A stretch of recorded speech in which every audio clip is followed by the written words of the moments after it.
Para a gente entender melhor, então, quando o aparelho que funciona como pulmão artificial é indicado, a gente vai conversar agora com o médico intensivista do Hospital de Urgências de Anápolis, Marcelo Lagletta. Ele já está aqui disponível, está aqui já. Boa tarde, doutor Marcelo. Seja bem-vindo ao TBC1. Vocês conseguem me ouvir? Eu não estou conseguindo ver aqui. Ok, né? O senhor está me ouvindo bem agora? Perfeitamente. Pois é, boa tarde para o senhor, seja bem-vindo aqui ao TBC1. Queria saber do senhor, doutor Marcelo, quando que é essa indicação, para a gente entender um pouco mais, né, que as pessoas se assustaram quando essa palavra pulmão artificial, né, que o candidato Maguito Vilela está fazendo uso, né, quando que é indicado, para a gente entender o grau de complexidade da doença que ele está passando nesse momento? Entendo. Assim, ele foi transferido para um hospital de alta complexidade, né? Esse tipo de recurso não é um recurso disponível para todos os hospitais. Tem que ter uma equipe treinada, muito bem capacitada, não só para indicar ou contraindicar o uso desse equipamento, mas assim como o manuseio dele, né? Então, geralmente a doença, principalmente a pneumonia viral, ela faz um comprometimento intersticial pulmonar muito severo, e isso faz com que o paciente tenha um grau de oxigenação muito diminuída, bem mais comum acontecer isso no vírus do que na bactéria, né? Mas, ok, quando chega a um ponto que você indica a ventilação mecânica para um paciente que não consegue melhorar simplesmente com oxigênio suplementar pelo grau de comprometimento do pulmão, você coloca a ventilação mecânica, faz os ajustes necessários e aguarda a resposta do paciente. Se você percebe que a resposta do paciente não está sendo adequada, você percebe que para eu fazer ele oxigenar melhor ou tentar descer a quantidade de gás carbônico acumulado no corpo, eu preciso ultrapassar um limite de pressão, eu preciso agredir mais esse pulmão, a rigor, assim, em termos práticos, você indica essa oxigenação extracorpórea. Você canaliza, você passa uma espécie de 2 catéteres, vai depender de qual problema o paciente tem a mais, para você definir qual que você vai mexer, se é artério-venosa, se é veno-venosa, se segue, mas a rigor o sangue sai do corpo realmente como se fosse uma máquina de hemodiálise, que acho que a população está mais acostumada em falar nela, que não é que eu vou tirar o sangue do paciente, ele como se fosse uma diálise, ele entra nesse cano, vai até uma máquina, nessa máquina tem uma membrana de oxigenação em que é feita uma troca pelo sangue venoso, ele enriquecido de oxigênio e devolve para o organismo ele oxigenado, ou seja, o pulmão quando chega a um grau de oxigenação, de comprometimento que ele não consegue fazer a sua função básica de oxigenação e retirada do gás carbônico, hoje em dia existe essa tecnologia que chama de pulmão artificial, mas na verdade é uma membrana de oxigenação extracorpórea, né, que chama a ECMO, e existe todo um rigor de cuidado, um rigor de treinamento de equipe, o manuseio dela não é tão simples.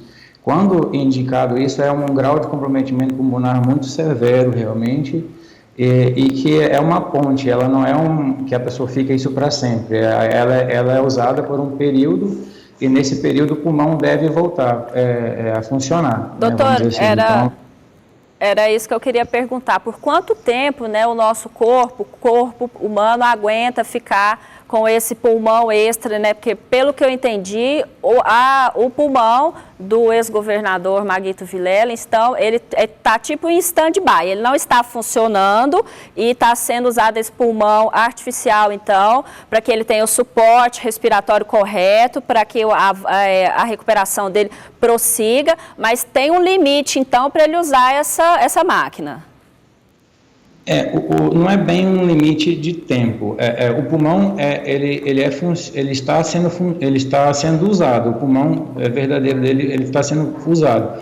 Só que ele não está sendo submetido a pressões altas, nada assim. Ele está sendo ventilado como ele estava sendo. E a ECMO, que é essa membrana, ela entra como um acessório. Está me ouvindo? ela entra como um acessório na capacidade de oxigenação e retirada de gás, para controlar a acidose, o pH do sangue, essa coisa. E o tempo é o tempo que o pulmão começa a reagir. Quanto tempo o paciente fica em ECMO? O tempo que for necessário. O tempo que o pulmão precisar para que ele retorne à sua função mínima, para que ele possa voltar a ficar somente em ventilação mecânica e depois ele conseguir ventilar na ventilação mecânica com pressões mais baixas. E assim segue até ele ser retirado da ventilação, assim segue.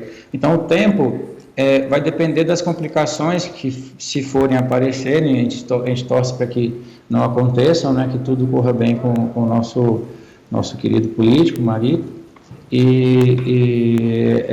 A rigor é isso, sabe? O tempo, não tem um tempo, não pode passar de X. Não tem esse tempo definido na literatura médica, não. Doutor. Até o mal voltar.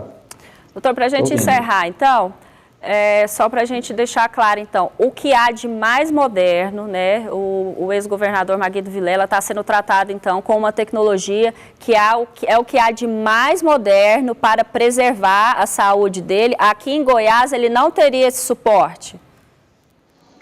Olha, eu já trabalhei, sim, com certeza, ele está no hospital que é referência, o Einstein.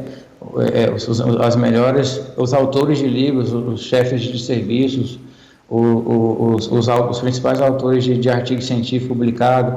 O Einstein também, ele tem uma função social no sentido de nortear as diretrizes ou nortear as nossas ações aqui dentro também. Ele entra em parceria com o Ministério da Saúde para treinamento de equipe, né? Então, a gente agradece muito aos treinamentos que o Einstein tem passado para a gente até. Então, realmente ele está, na minha opinião, no melhor hospital nacional. Agora, com relação a Goiás, eu sei que alguns serviços privados, existe sim a ECMO, mas eu não sei exatamente como funciona, mas existe sim. Onde eu trabalho não tem ECMO aqui. Eu fico no hospital de urgência em Anápolis. Fiquei muito tempo em Goiânia, mas tudo em hospital público e realmente esse serviço não existe na rede pública em Goiás. Alguns hospitais em Goiânia eu sei que tem, eu não sei dizer exatamente quais e como, com quem fala, nada disso sim, sabe? Mas eu sei sim que ainda tem pessoas que vendem ainda esse serviço de maneira terceirizada, de acordo com... Tá, ok. Assim segue. Tá bom, então eu agradeço então a participação do Dr. Marcelo Lagreca, ele que é médico intensivista do Hospital de Urgências de Anápolis. Dr. Marcelo, muito obrigada pela sua participação aqui no TBC1. Eu que agradeço e espero ter ajudado vocês aí. Obrigada e boa tarde.